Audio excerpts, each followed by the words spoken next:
My name is Celine, and this is the story of how my life didn't just change once, but twice in ways I never expected. I guess the best place to start is at the beginning. I was born to two loving parents, Merrick and Lisa Merrick, in a small suburban town. My dad worked as a journalist and my mom was a nurse. We weren't wealthy, but life was good, and we were happy. Everything felt pretty normal until the year I turned 14, and that's when my world turned upside down. It was a rainy Tuesday evening, and my parents were on their way home from a dinner party. I stayed behind, spending the night with my grandma, watching some silly cartoons when the phone rang. I'll never forget the cold feeling that crept over me when I heard my grandma's quiet sobs coming from the kitchen. The days that followed were a blur. They told us that my mom had died instantly in the crash.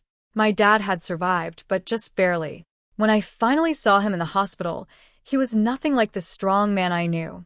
His legs were crushed, and the doctors told us he would never walk again.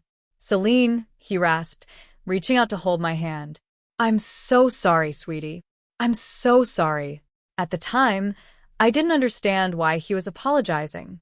The accident wasn't his fault. A drunk driver had run straight into their car. But as I got older, I realized that he was apologizing for everything our lives had become, apologizing for the struggles we would face, for the mother I'd lost, and for the father he thought he couldn't be anymore. My dad, Merrick, though, was stronger than he gave himself credit for. Once he was out of the hospital and settled into his wheelchair, he threw himself back into his work.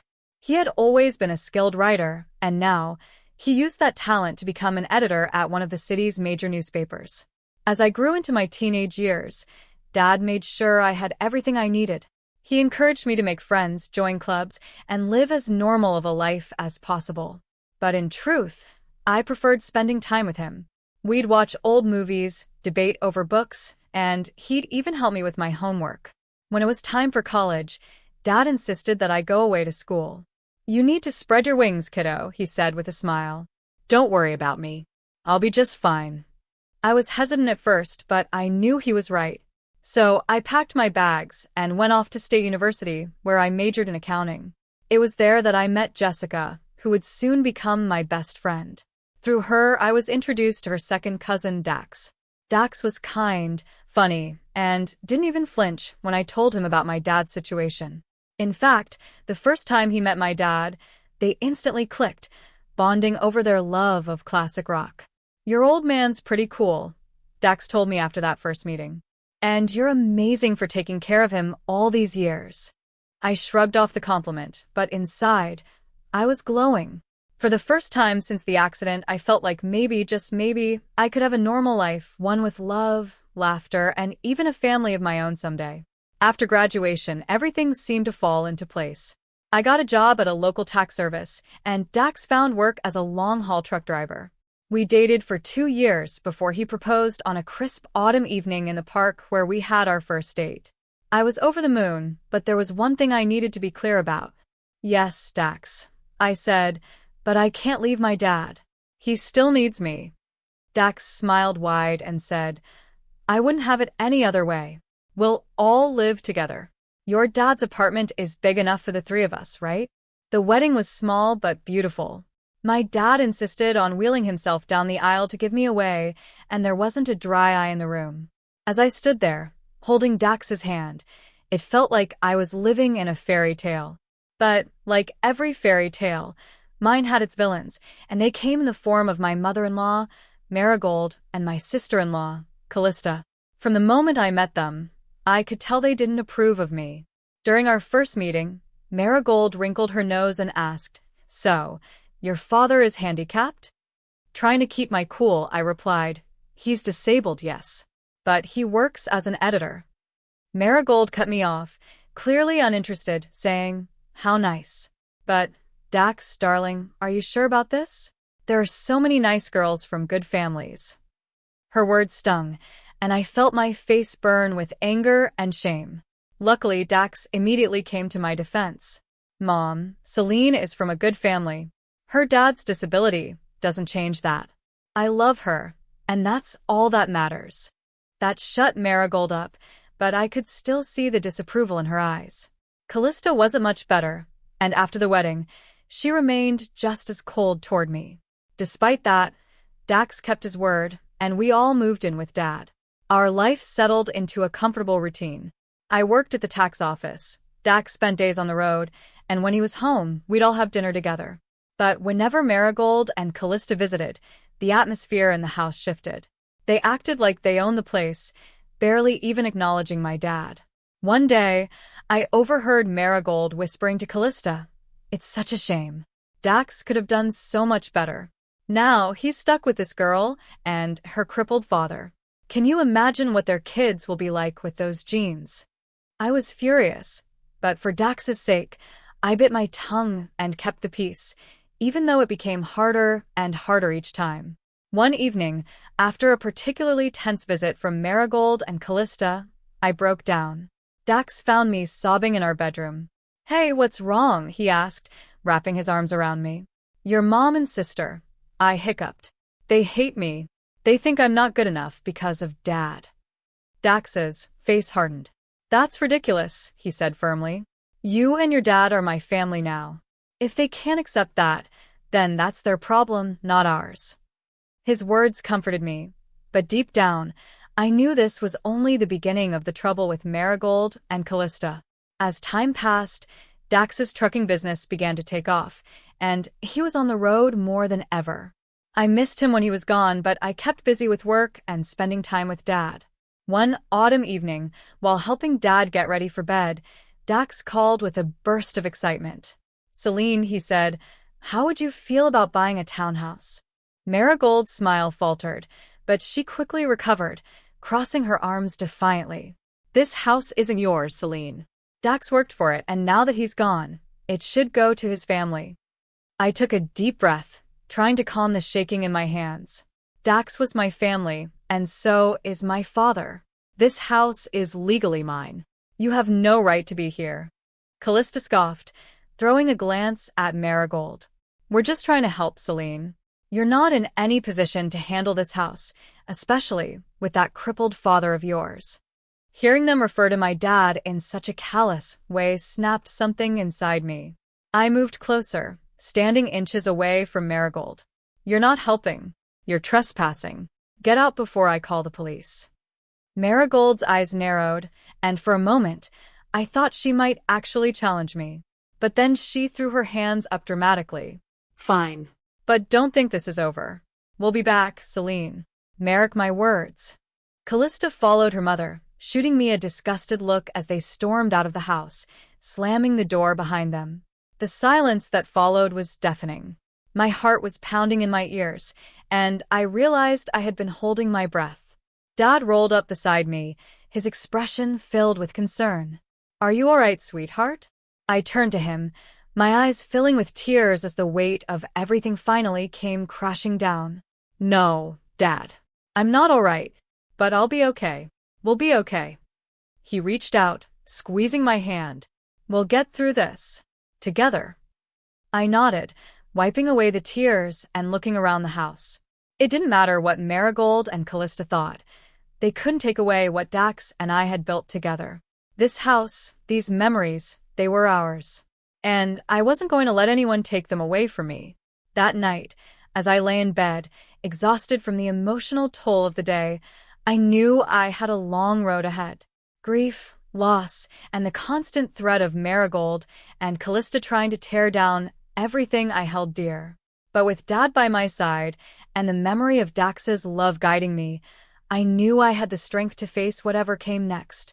This was my life now, and I would fight for it. One afternoon, while sorting through Dax's desk, I came across a small, weathered notebook tucked in the back of a drawer. It was filled with familiar handwriting, Dax's.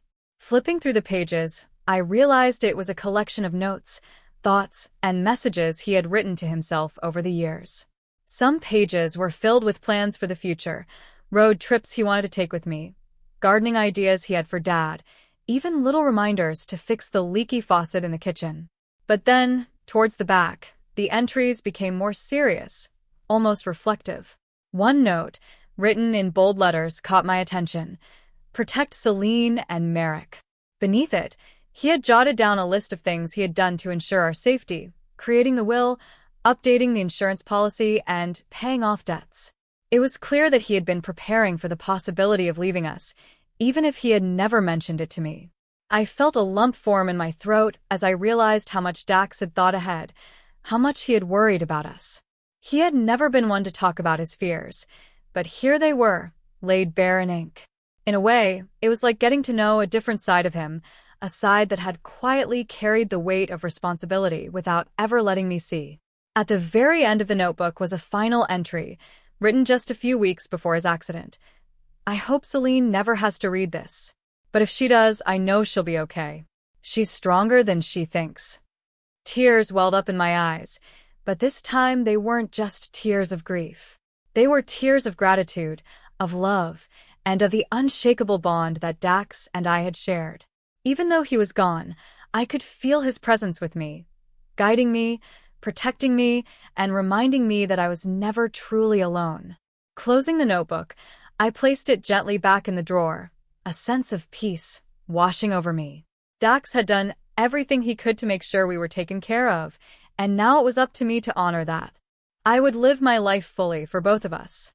As the days went on, I continued settling into our new normal.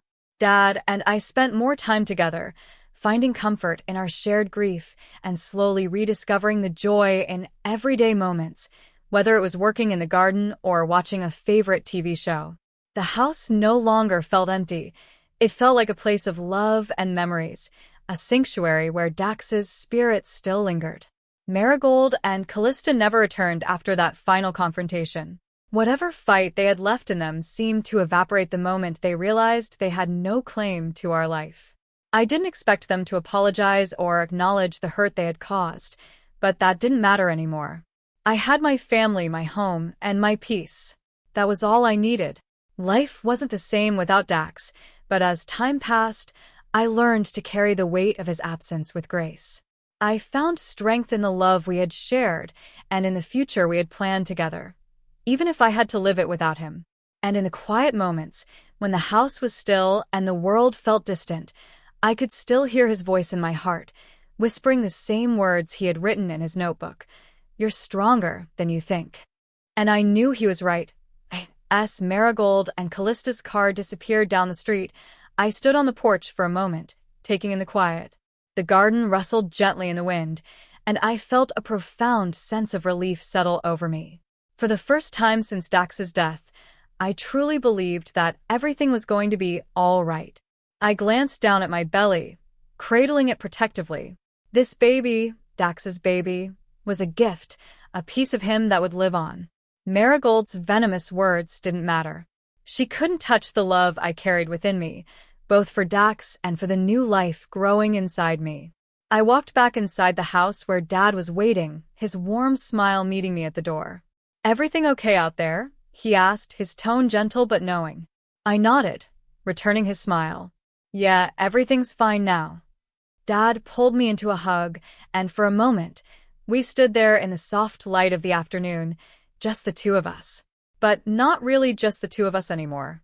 There was a future inside me, a future that Dax had left behind, and as long as I had that, I knew I could face whatever came our way. In the weeks that followed, I threw myself into preparing for the baby. Dad helped me set up the nursery, painting the walls a soft, calming shade of blue. We spent hours picking out furniture, baby clothes, and all the little things that would make this house a home for our child. It was a bittersweet process. Every tiny onesie, every soft blanket reminded me of the life Dax and I had dreamed of sharing together. But now, those dreams were mine to carry forward, and I was determined to honor them. As the days passed, I found strength I never knew I had. With each kick and flutter from my growing baby, I felt closer to Dax, like he was still with me, guiding me. And Dad, my rock, was always by my side, offering support and encouragement whenever I needed it. One afternoon, as we were organizing baby clothes, Dad turned to me with a thoughtful expression. "You know," he said, his voice soft, "Dax would be so proud of you, Celine. The way you're handling everything, the way you're taking care of this baby, you're doing an incredible job." Tears pricked at my eyes, but this time, they were tears of gratitude. "Thanks, Dad," I whispered, my voice thick with emotion. I just want to make sure this baby knows how much Dax loved them, even before they were born. Dad smiled, his eyes crinkling at the corners. And they will. You're already making sure of that. As the due date approached, my anticipation grew. I felt more and more ready to meet this little piece of Dax, to hold them in my arms and tell them about the wonderful man their father had been. There were still moments of grief, moments when the weight of Dax's absence felt almost unbearable. But those moments were fewer now, and they were always followed by a sense of hope, a hope that had been reignited by the life growing inside me. When the day finally came, it was both the hardest and the most beautiful moment of my life. Dad was with me every step of the way, his calming presence helping me through the pain. And then, after what felt like an eternity, my baby was placed in my arms, a beautiful, healthy little boy. Tears streamed down my face as I held him, his tiny fingers wrapping around mine. "Hi, little one," I whispered, my voice thick with emotion. "I'm your mom, and your dad. He would have loved you so much." Dad stood beside me, his eyes glistening with unshed tears. "What are you going to name him?" he asked softly. I looked down at my son, feeling the weight of the decision. And then it came to me, as if Dax himself was whispering the name in my ear. "His name is Dax," I said, my voice steady. "Dax Merrick Thompson." Dad smiled, his eyes filled with pride. A perfect name for a perfect little boy.